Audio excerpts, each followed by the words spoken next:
Your ballot lands in your mailbox the first week of October. 3 of the 5 stories in this show get decided by it. Welcome back. This is News Observer Weekly, our top 5 from the Bakersfield, Los Angeles, and Valley's News Observer. This week, the fight over voter ID, 14 years of state control ending in Inglewood, 3 Black women headed for the appellate bench, and a theater that's been dark since 1968. Let's get into it. Story 1. Shirley Weber, our Secretary of State, has one instruction for November. Vote early. That's it. That's the ask. Her words. We want folks to vote early because there are so many attacks on voting. Don't wait until the last minute. It will help us immensely in making sure your ballot gets counted. She said that August 18th in Sacramento, moderated by Catherine Baker, a former Republican Assembly member. Worth noting who was in the room. So what is she bracing for? Proposition 39, the voter ID measure on the November 3rd ballot. It would bar you from voting unless you show government-issued identification. Hours after Weber spoke, Senator Alex Padilla held a press conference a mile away to launch the campaign against it. Padilla was blunt. It's another voter suppression bill. Donald Trump and his MAGA allies are trying to bring their fight here to California. The other side is Carl DeMaio, Republican, San Diego. He co-authored it and started the campaign back in July of 2025. His argument is public trust. The message from the public is loud and clear in support of requiring voter ID as the best way to restore confidence. And Weber's answer to that is the sharpest thing she said all night. Go on. It's not the fact that voter IDs are bad. The question becomes, don't we already have it? Because you do prove who you are at registration. And every mail ballot gets a signature check against that. Here's where I'd push, though.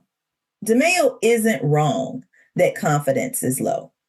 No, but low confidence and an actual problem aren't the same thing, and the fix has to match which one you've got. And notice, Weber didn't campaign against the measure.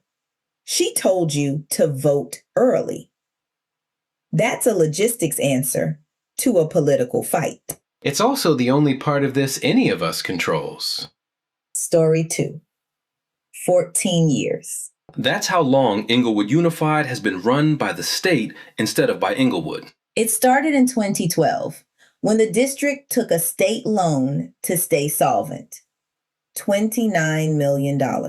Take the money, lose the keys. The elected board becomes advisory and an administrator runs it. In July, the state's fiscal crisis team reported the district finally met every exit standard, all 100 plus of them. So this school year could be the last one under outside control. If they hold the line, the board gets its authority back in 2027. James Morris has been the county-appointed administrator since 2023. Listen to how he described the first day. We spent the first day of school filled with joy.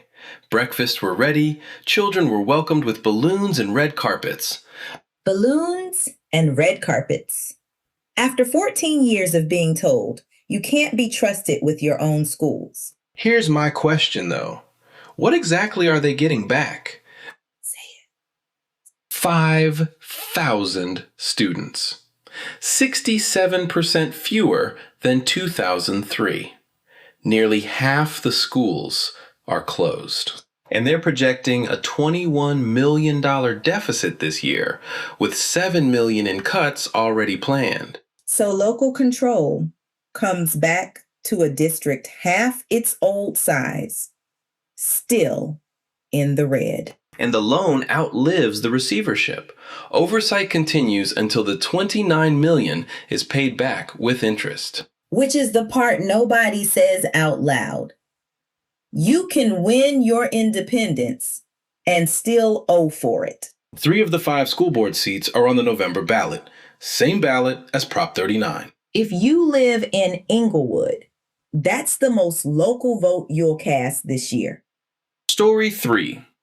Governor Newsom nominated 3 black women to California's Courts of Appeal. Justice Rashida Adams, Judge Denise Hippick, Judge Juliet McCauley. Adams is the headline. She's been an associate justice on the 2nd District since 2023. Now she's nominated to lead it. Presiding Justice of the 2nd District, Division 3. She came up through LA County Superior Court. Yale Law. Hip-hop goes to the 2nd District, Division 6, out of Santa Barbara County. USC Gould. And McCauley to the 4th District, Division 3, out of Orange County.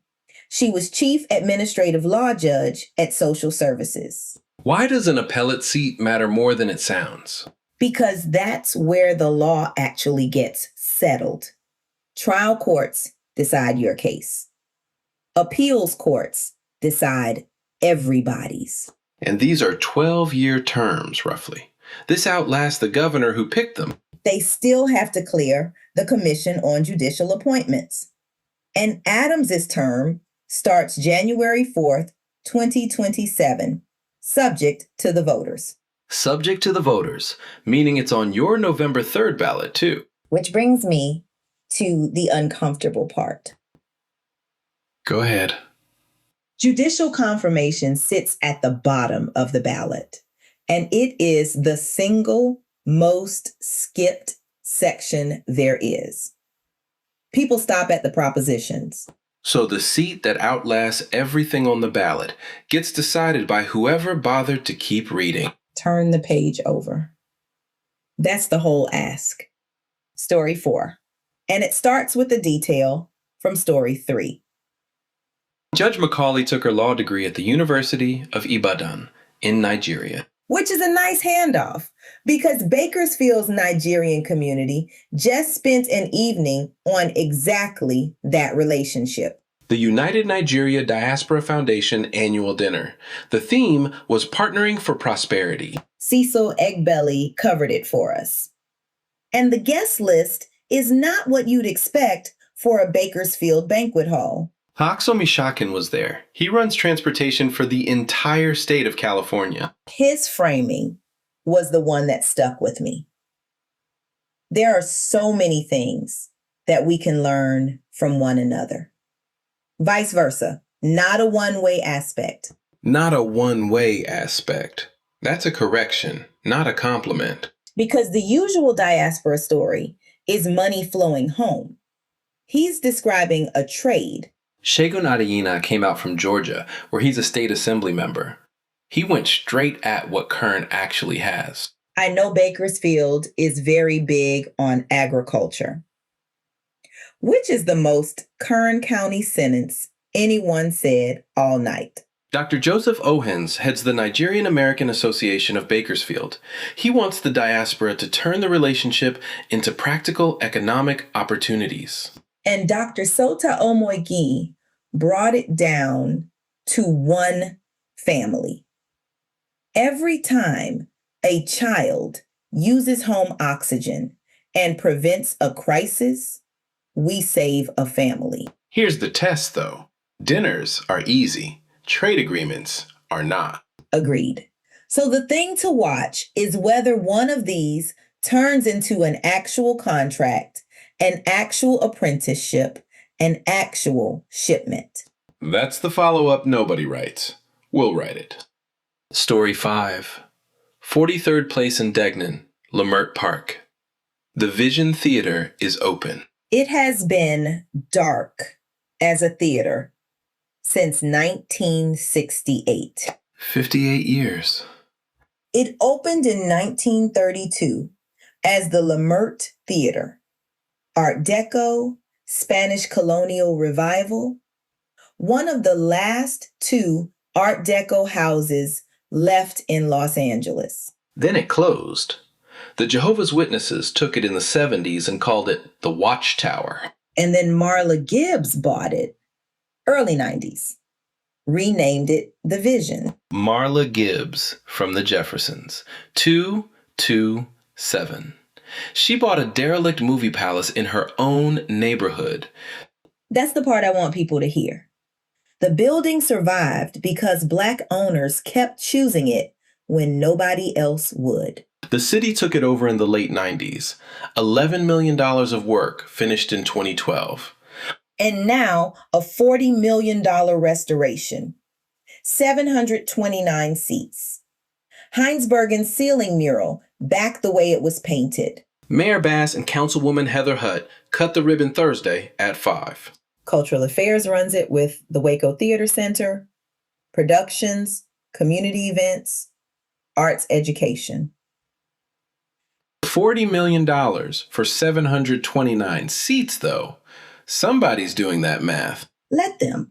Leimert Park is a Black cultural district that held on to its anchor building through 4 owners and 58 dark years. You don't get that back once it's gone. Ask any neighborhood that lost one. That's our 5. Vote early, 14 years, 3 judges, a dinner in Bakersfield, and the lights back on in Leimert Park. One thing this week, and it's the same thing Weber asked for. Your ballot comes the first week of October. Fill it out that week, not the last week. And when you get to the bottom of it, where the judges are, don't stop. That's Rashida Adams, and it's a 12-year seat. All 5 stories are up in full at ognsc.com.